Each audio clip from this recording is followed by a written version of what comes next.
Hey there, baby. Yeah, whatever. Oh my gosh, I love all of these shows. I love Cartoon Network. It's cold, isn't it? Cartoon network. एक वक्त था दोस्तों जब इस channel के हिसाब से हम सब कुछ करते थे। मतलब स्कूल से आते ही सबसे पहले खाना खाते हुए पोकेमॉन देखना, फ्लिंटस्टोन के चक्कर में ट्यूशन में लेट हो जाते थे, वहीं शाम को बेन 10 और ड्रैगन बॉल जी काट देते थे। इन सब के चक्कर में कई बार मम्मी से डांट और पापा से मार भी खाते थे। और ये कार्टून बेचारे ही हमारे हर गलत काम के जिम्मेदार माने जाते थे। मतलब क्या दिन थे यार वो। आज ना तो वो जमाना है और ना ही वो कार्टून नेटवर्क है। जमाना तो गुजर गया, पर कार्टून नेटवर्क को क्या हो गया? अगर हम इंडिया के टॉप चैनल्स की टीआरपी देखें तो कार्टून नेटवर्क आज कहीं भी नजर नहीं आता। पर ऐसा कैसे हो सकता है? जिस चैनल ने हमारे घर की कढ़ाइयों को बेब्लेड के अरीना बना दिया था, वो आज इस हालत में कैसे आ गया? अगर आपको भी जानना है कि अपने सबसे पसंदीदा चैनल के साथ ये सब कैसे हुआ, तो वीडियो को लास्ट तक देखना। चलिए शुरू करते हैं। तो दोस्तों, ये तो हम जानेंगे कि कार्टून नेटवर्क फेल कैसे हुआ, और फेल होने से पहले ये जानते हैं कि आखिर कार्टून नेटवर्क इतना पॉपुलर क्यों था। कार्टून नेटवर्क की कहानी शुरू होती है एक इंसान के साथ जिसका नाम था टेड टर्नर। टेड टर्नर वही इंसान है जिसने दुनिया का पहला 24 आवर न्यूज चैनल CNN बनाया था। बात है साल 1991 की। टेड एक नए प्रोडक्ट को लेकर बहुत एक्साइटेड थे। ये प्रोजेक्ट एक ऐसा चैनल बनाने का था जो 24 घंटे बच्चों के लिए टीवी पर कार्टून दिखाए, और ऐसा लगता था कि टेड ने इसके लिए पूरी तैयारी काफी पहले शुरू कर दी थी। उन्होंने यूनाइटेड आर्टिस्ट और टॉम एंड जेरी वाले प्रोडक्शन हाउस MGM से काफी सारी डील साइन की, जिससे उन्हें उनके पुराने कार्टून्स का एक्सेस मिल गया था। अब इन लाइब्रेरीज के मिलने के बाद अगला काम था एक चैनल खड़ा करना, और टेड ने इसके लिए चुना बेटी कोहेन को, और उन्हें एक चैनल प्रेसिडेंट बनाया गया जिसका नाम रखा गया कार्टून नेटवर्क। जी हाँ, अपना वाला कार्टून नेटवर्क। कार्टून नेटवर्क को ऑफिशियली 1 अक्टूबर 1992 में लॉन्च किया गया था। वहीं भारत को इस कार्टून नेटवर्क के लिए 3 साल का इंतजार और करना पड़ा था, और फाइनली 1 मई 1995 में कार्टून नेटवर्क भारत में भी लॉन्च किया गया। शुरुआत में कार्टून नेटवर्क अमेरिका के हर घर तक नहीं पहुंच रहा था, और टेड इसको लेकर काफी परेशान थे। इसलिए टेड ने अपने 2 चैनल्स TNT और TBS को कार्टून नेटवर्क के साथ मर्ज कर दिया, ताकि जिस भी घर में चैनल आते हो, हर उस घर में अब कार्टून नेटवर्क भी दिखाया जा सके। टेड के इस फैसले ने बच्चों की मौज ही कर दी, और देखते ही देखते अपना कार्टून नेटवर्क अमेरिका के टॉप 3 चैनल्स में से एक बन गया। इस वक्त तक cartoon network rhapsody rabbit, looney tunes और हन्ना बारबेरा जैसे कार्टून्स टीवी पर दिखा रहा था। ये सभी पुराने कार्टून्स थे जो बच्चों को काफी पसंद आ रहे थे। वैसे इनमें से कौन से कार्टून आपने देखे? जल्दी से कमेंट करके बताओ यार। अब इसके बाद Tom and Jerry, Yogi Bear, Scooby Doo जैसे कार्टून्स टीवी पर आए, और अब ये बताने की तो शायद हमें जरूरत ही नहीं है कि ये कितने हिट थे।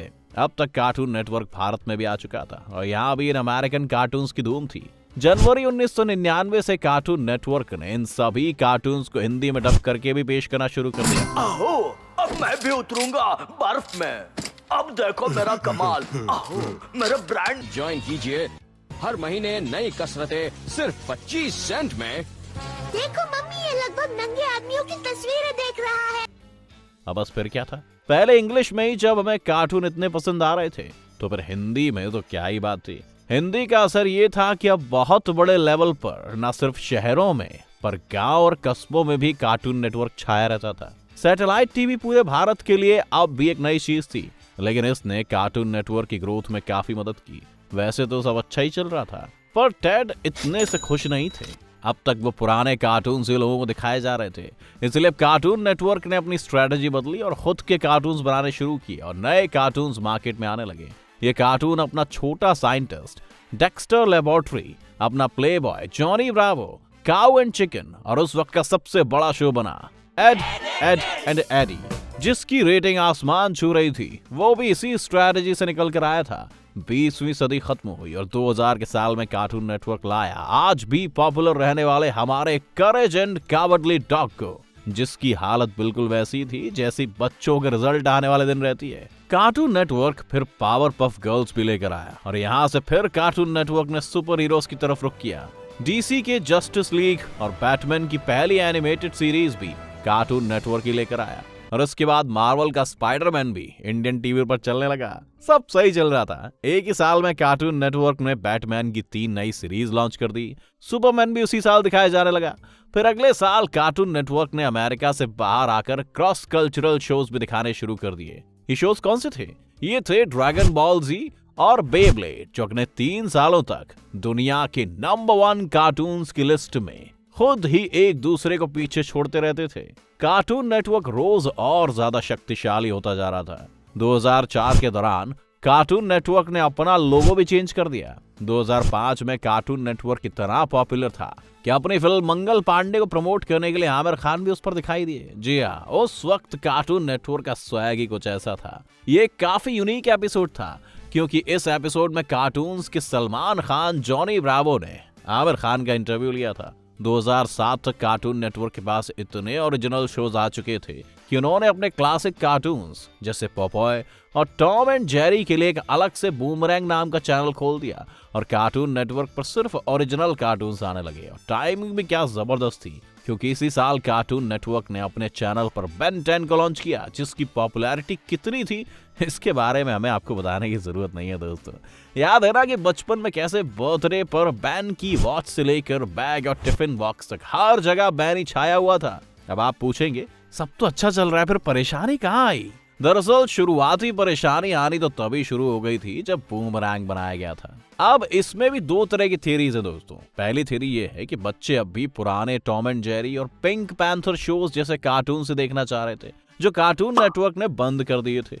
दूसरी थ्योरी इसके बिल्कुल विपरीत है, जो कहती है कि क्योंकि ड्रैगन बॉल जी और बाकी कार्टून्स बहुत ज्यादा रिपीट होने लगे थे, इस कारण बच्चे धीरे धीरे इनसे दूर होने लगे। इसके अलावा अब तक मार्केट में कंपटीशन भी बढ़ गया था। फिर चाहे वो निकेलोडीन का डिंग डिंग करने वाला निंजा हथौड़ी हो या हंगामा का शिनचैन, बच्चे नए कार्टून तलाश रहे थे। साथ ही इस वक्त पोगो पर मैड और बाकी चैनल्स पर भी एनिमेशन के अलावा दूसरी तरह के रियल लाइफ शोज भी चलने शुरू हो गए थे। अब यहाँ पर कार्टून नेटवर्क ने आ बैल मुझे मार वाला काम किया और अपनी व्यूअरशिप को जाता देख उसने भी डिस्ट्रॉय बिल्ड डिस्ट्रॉय जैसे रियल लाइफ शोज दिखाने शुरू किए, जो कि बिल्कुल फ्लॉप हो गए क्योंकि लोग कार्टून नेटवर्क पर सिर्फ कार्टून देखना चाहते थे। कार्टून नेटवर्क ने बेन 10 की 2 सीजन्स की सफलता को देखते हुए बेन 10 ओमनीवर्स नाम से तीसरा सीजन निकाला। और अगर आपने वो शो नहीं देखा है तो यकीन मानिए आपने जिंदगी में कुछ खास मिस नहीं किया है, क्योंकि वो शो इतना खराब था कि उसे देखना भी शायद आपको सजा ही लगता है। फिर उसी साल कार्टून नेटवर्क ने रोल नंबर 21 भी लॉन्च किया, जो कृष्ण की कहानी मॉडर्न जमाने में कह रहा था। वो शो भी उनके लिए एक डिजास्टर साबित हुआ और पता नहीं क्यों, पर कार्टून नेटवर्क उसके एपिसोड पर एपिसोड निकालता रहा। मार्केट में कंपटीशन बढ़ने के साथ साथ कार्टून नेटवर्क के फॉल की एक वजह यह भी थी कि तब तक इंडियन कार्टून्स भी मार्केट में आ गए थे और वो अच्छा परफॉर्म कर रहे थे। हालांकि रोल नंबर 21 पूरी तरह से इंडियन ही था, पर शो का सिर्फ इंडियन होना ही काफी नहीं है, क्वालिटी भी कोई चीज होती है और यही क्वालिटी कार्टून नेटवर्क मिस कर रहा था। कार्टून नेटवर्क का थोड़ा बहुत रिवाइवल उनके अमेरिकन शो टीन टाइटंस गो ने किया, लेकिन इस चैनल की सफलता का राज कभी एक शो नहीं रहा है। अतीत में वो सक्सेसफुल इसलिए थे क्योंकि लगातार एक के बाद एक उस चैनल पर अच्छे शोज चलते रहते थे जो बच्चों को टीवी से चिपका के रखते थे। हम खुद यार टीवी से नहीं हिलना चाहते थे। हालांकि कार्टून नेटवर्क की बहुत गलतियां रही हैं, पर कुछ लोग मानते हैं कि कार्टून नेटवर्क के पतन के पीछे हम पूरी तरह उन्हें भी जिम्मेदार नहीं ठहरा सकते, क्योंकि जब से भारत में बच्चों के पास स्मार्टफोन्स आए, उनका टीवी देखना यूं ही कम हो गया है, क्योंकि इंटरनेट पर लाखों कार्टून्स हैं जो देखे जा सकते हैं। इसलिए कार्टून नेटवर्क का कंपटीशन कुछ चंद टीवी चैनल से हटकर हजारों यूट्यूब चैनल से है और अभी तो इंटरनेट टीवी से ज्यादा मजबूत नजर आ रहा है। आपको क्या लगता है, क्या कार्टून नेटवर्क फिर से अपना मकाम हासिल कर पाएगा? हमें कमेंट करके जरूर बताएं। वीडियो पसंद आई हो तो इसे लाइक और शेयर जरूर करें। अगर आप ये वीडियो YouTube पर देख रहे हैं तो चैनल को सब्सक्राइब करके बेल आइकन दबा दें और अगर Facebook पर आप ये वीडियो देख रहे हैं तो Facebook पेज को जल्दी से लाइक करें।